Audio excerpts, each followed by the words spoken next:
Hi hello नमस्कार जय जगन्नाथ। तो फ्रेंड्स गोटे फ्रेश ब्लॉग समस्त वेलकम। तो केमती अच्छा समस्ते आशा कर बहुत भल थे खुशी थे।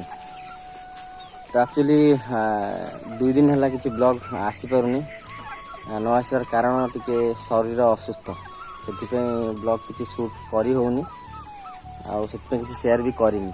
तो से भाविली आज टिके इनफॉर्म करदेवी से आज जो छोटिया वीडियो आप सहित शेयर कली। बर्तमान तो टाइम हो गला पाखापाखि 4टा 4:30 हो गला।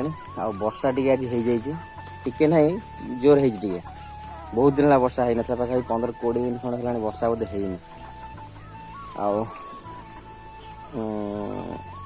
आ गोटे कथा शेयर करी जे बहुत सारा कमेंट आसूची भाई ट्रैवलिंग ब्लॉग के स्टार्ट करेंगे।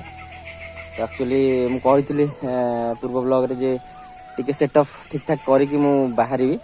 तो सेटअप अलरेडी हो जाइए, साइकिल भी रेडी अच्छी। आ बाकी टुक टाक जिनस टिके दरकार थिला सेटा सब रेडी कर देछि। आ किछि नेसेसरी नाही एबे खाली बाहरी भी। तो मु डेट फाइनल करथिली 2 तारिख रे बाहरिया पे माने शनिवार। तो शनिवार देखा जाऊ कौन होउछि काइना ऑलरेडी न्यूज रे पेपर रे देई सलानी शनिवार रो वर्षा स्टार्ट हबो 2 तारिख लघुचाप होइछि। तो सेटा कौन हम न हम मुझे पारे कहीं जब वर्षा सेमती जोर लगिक रहा ताहले बाहर प्रोब्लेम हो पारे। सेमती आज जमी वर्षा है घंटाटे हो छाड़ीगला सेमती हेल्ले किसी प्रोब्लेम हेनी।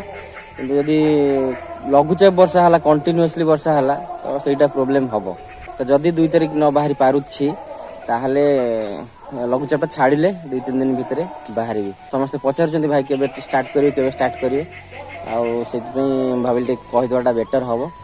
आ कि ना बास टिके देह टे भल लगे पुणी ब्लॉग स्टार्ट करी पुणी मोर जो अच्छी टार्गेट ट्रैवलिंग ब्लॉग तो सहीटा भी स्टार्ट करी। आशा करी से ब्लॉग आप भल लगे और जब भल लगे टे सपोर्ट करेंगे। आ चैनल जो नुआ थे सब्सक्राइब करदे। तो रोची देखा पुणी नुआ ब्लॉग रे। जय जगन्नाथ।